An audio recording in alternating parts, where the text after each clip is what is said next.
नमस्कार आप सभी को। मेरा नाम है निशा अठवाल। मैं महर्षि दयानंद माध्यमिक विद्यालय की एक छात्र हूँ और आज मैं आप सभी को फ्रांस की क्रांति के बारे में बताना चाहती हूँ। फ्रांस की क्रांति की शुरुआत 14 जुलाई सन 1789 को हुई। उस दौरान फ्रांस के शासक लुई 16वां थे। फ्रांस की क्रांति फ्रांस में एक दिन अचानक उत्पन्न हुई। जैसा कि हम सभी जानते हैं कि फ्रांस की क्रांति या कोई भी क्रांति हो, उसे जागने में, उसका विरोध होने में बहुत समय लगता है। और इस तरह के हालात फ्रांस में कैसे बने, उसके मैं आपको प्रमुख कारण बताना चाहूँगी। सर्वप्रथम पाव रोटी की किल्लत। पाव रोटी फ्रांस में उस समय का और वर्तमान का भी एक मुख्य खाद्य पदार्थ था, जिसकी कमी हो रही थी निरंतर अकाल पड़ने से उसकी कमी हुई, जिसके कारण फ्रांस के लोग जो थे, खासकर जो औरतें थीं, उनमें बहुत ही आक्रोश और गुस्सा पैदा हो रहा था। और उसकी कमी होने के बावजूद भी बाजार में निरंतर उसकी जो कीमतें थी वो बढ़ाई जा रही थी, जिसके कारण जन सामान्य उसको खरीदने में समर्थ नहीं थे और उनके लिए जीना भी मुश्किल हो रहा था। और फ्रांस की क्रांति का दूसरा सबसे महत्वपूर्ण कारण यही है, जीने का संघर्ष।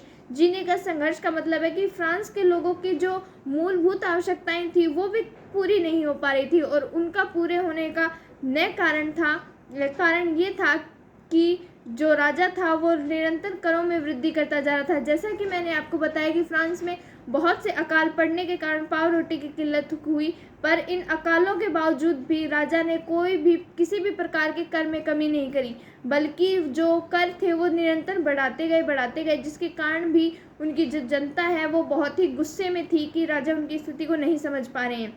उसके बाद में मध्य वर्ग का उदय। मैं आपको बताना चाहूँगी कि उस समय फ्रांस का जो समाज था वो 3 वर्गों में बटा हुआ था। प्रथम एस्टेट, द्वितीय एस्टेट और तृतीय एस्टेट।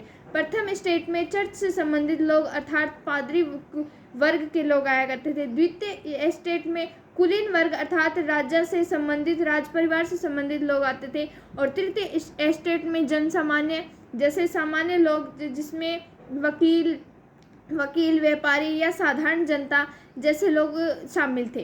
अब इन तीनों एस्टेट में ये अंतर था कि जो प्रथम वर्ग था वो कर नहीं देता था, बल्कि जो तृतीय वर्ग था उससे वो एक प्रकार का कर वसूला करता था। द्वितीय स्टेट भी किसी भी प्रकार का कर नहीं देता था और जो सारा फ्रांस जो था उनमें से केवल तृतीय स्टेट के लोग, जन सामान्य लोग ही कर दिया करते थे, जिसके कारण भी वो लोग काफ़ी गुस्से में थे कि सिर्फ उन्हीं से कर वसूला जाता है और बाकी जो प्रथम और द्वितीय एस्टेट के लोग हैं वो उनके द्वारा वसूली जाने वाले कर पर अपने जो शौक़ है वो पूरे करते हैं। और जो सामान्य जनता है वो दिन प्रतिदिन अकाल की भोगी होती जा रही है। इसके बाद में भी लुई 16वां ने किसी भी प्रकार के करों में कमी नहीं की। और जो चौथा सबसे बड़ा कारण आता है कि जो राजा था वो उनका निरंकुश होता जा रहा था। राजा का निरंकुश होने का मतलब है कि उस दौरान एक नियम था कि राजा किसी भी प्रकार के करों में कमी कर लगाने के लिए खुद उत्तरदायी नहीं हो सकता, अर्थात वो अपनी इच्छा से कर नहीं लगा सकता। उसे इस कर को लगाने के लिए तीनों वर्गों की एक सभा बुलाई जाती थी।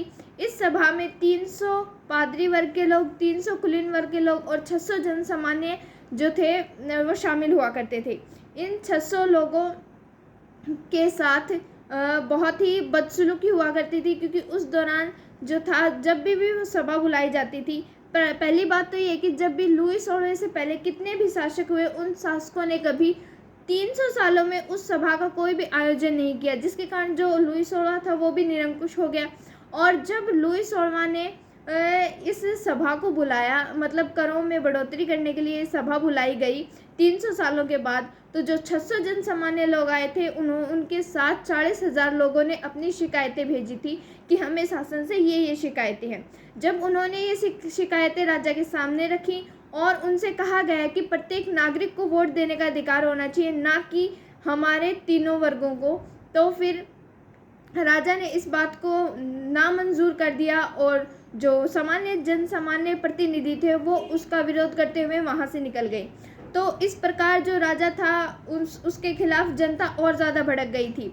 और इसी दौरान क्या हुआ, मध्य वर्ग का उदय हुआ। मध्य वर्ग में कौन थे? अब ऐसा तो था नहीं कि जो तीनों वर्ग थे उनमें से केवल जन सामान्य लोग ही पीड़ित थे।